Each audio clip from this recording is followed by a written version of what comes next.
So you want to know a secret about me?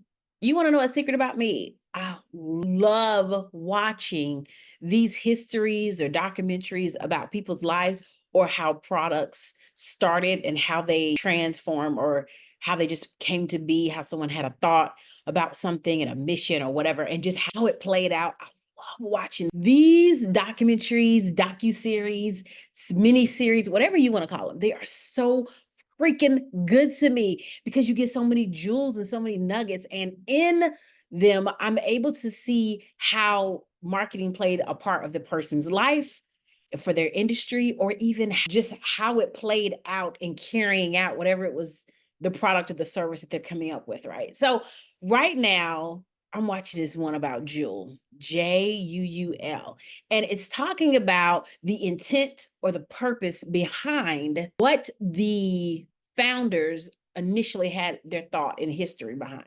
versus what did it end up being. Now, I'm not done with it, so I'm going to come back and give you another one a little bit later, but I want to go ahead and let you know because it just blew my mind. I remember when I was working my 9 to 5, I was actually working in the sales environment, and people would come in, and sometimes we had a little bit of a wait line. And I remember someone started juuling right there in the store. Now, of course, you couldn't smoke in the store and you couldn't have alcohol in the store. And there's all these other little things you couldn't do. But I was the person in charge. I was the supervisor, the lead, whatever.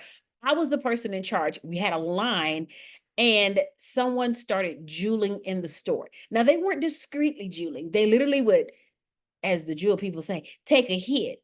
They would inhale, if you ask me, but they blew it up straight up in the air because they wanted everyone to see the smoke and everyone to know that's that what we're doing. Of course, all the workers looked at me and was like, Monica, they smoking. And I'm looking and I'm like, I don't smell any smoke. And I've seen people do it before, but not in such a closed environment. They always did it outside, at a baseball game or a football game. And so it was just like, what in the ham and cheese? And so I was like, sir, you can't smoke in here. And of course he was like, I'm not smoking. And we was like, you blowing smoke, so you can't blow smoke in here. Well, I didn't know another way to like position it, right? The language to give it. Now, I don't know if you knew this, but when they first came out with Juul, when they were trying to invent it and put it together, it was these two guys who I forgot what college they were. I think they were in Stanford, but they were in this really, really smart school where you're learning how to do these things and how to create products and stuff. And that's how it was for me in high school. I remember how we would just organically come up with things. We would be doing something. We was like, I wonder why this is like this. I wonder if we can make it better. And then you would start making it better and coming up with ideas and sketching things out. Well, that's kind of what happened. They both smoked. They had parents that smoked. I think one of them parents died from lung cancer or something. And they was just like, there has to be a better way to do this and not get sick behind it like you do. And that was the beginning of juuling, right? They wanted to start a company and create something that would reduce the number of people that were smoking. Their intention and the person they wanted to connect most with were people that were currently smokers. Newsflash, where are we today? The people that were smoking them by the masses and the industry or the age group that was really increasing was underage high school students and even some middle school students were really smoking these or juuling because they don't call it smoking. They were really juuling and taking what they call hits from them. And in return, they were ending up in hospitals. They were getting addicted to it because it had nicotine in it. Scratch that. It might even still be around right now. So it has nicotine in it, but it was children getting addicted to it. How did this happen? Well, their intention and their mission, and when they wanted to get everything started, they were focusing around getting existing smokers to shift to being non-smokers and being jewelers, right? So you're not getting the same type of nicotine hit. You can get weaned off of cigarettes, and you should be, their theory, you should be less likely to get cancer and all this other stuff, right? Well, of course, what we're talking about is an electronic cigarette. So there was still nicotine in the product, but they had to figure out how to control how much nicotine was coming out. And they had all these product issues over the years. Sometimes people would smoke or take a hit from it and they would get some of the liquid in their mouth. They weren't burning the nicotine, they were heating it or warming it up. So that made it not a general cigarette and not as bad. But they wanted to migrate people over. Here's the thing, at some point, they said, all right, we're good, we're ready to go. We want to get this in the streets. We need a marketer. They brought the marketer in, and they didn't convey what their messaging was. They didn't convey who their product was for. Now, we talk all the time on this channel about you can have a product, and the product, you may have a product that's for children. You're going to present it differently if it's for the CEO of Pepsi Cola and big companies like that versus a small business owner. You just talk to them all differently. If your product is for a dad of 3 kids versus is for a single college student that just started college, their mindsets are in completely different spaces. So you speak to them about the same exact product differently. Well, they didn't convey that their main goal, at least the marketer didn't pick it up if they put it down. They did not convey that their main goal for their product, their main mission was to transform non or current smokers to jewelers, to get them off of general cigarettes. In return, the marketer came in, they looked at the product, it was beautifully packaged, right? You have the best looking package.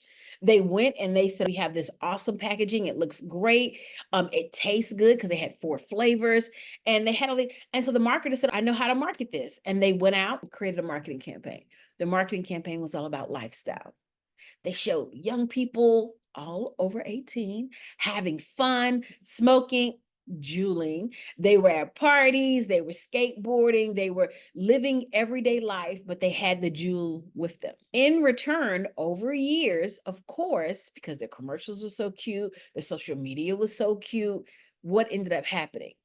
They had billboards in Times Square, and they all look fancy smancy and really cute. What ended up happening over time is the demographic, younger and younger, started to want to try it. They even gave out free samples. They would have juuling parties. They would go to large cities. They would say, I would imagine they're carding you before you come in. You come in and they're giving out free samples. So you're able to juul at the party while the party is going on. You're able to take pictures while you're there and do all the things. And then you're able to leave with some product. Cool. Of course, kids started to get involved. Now, how does this relate? And what is the lesson in when it comes to your business? When it comes to your business, it's important who your product is for, because you have to talk to them. Simple as that. If your product is for the CEO and you're talking to the brand new business owner, and when I say CEO, like the CEO of Disney World or Frito-Lay, bajillion-dollar company, versus you're talking to a business owner who just started yesterday, the language is different. Even if you're talking to children about your book versus talking to their parents about the book, you talk to them differently. They care about different things. Their priority is different. So it's not enough to have a cute product, to have excellent content, for the contents of your product to be just, oh, such high quality. It's not enough to have such a wonderful, fabulous campaign that anyone can see, they can appreciate the work and the effort that you put into it. You have to know who you're talking to, because when it gets into the wrong hands, it can cause damage. It's not being used for the purpose in which you intended. Now, as you already know, you're on this channel. My name is Monica Michelle with Monica Michelle Marketing, and I'm the Solutionist Marketer. We support business owners and understanding and figuring out doing business online in this world of marketing. If this is something that you need assistance with, figuring out who your product or service is ideal for, then by all means, or who your brand is for, by all means, you need to connect with us. We have a Facebook group. You can join us. It is absolutely free. But we also have a class that's coming up where we're going to be diving into how to do these things. So make sure you join us. I'll see you later.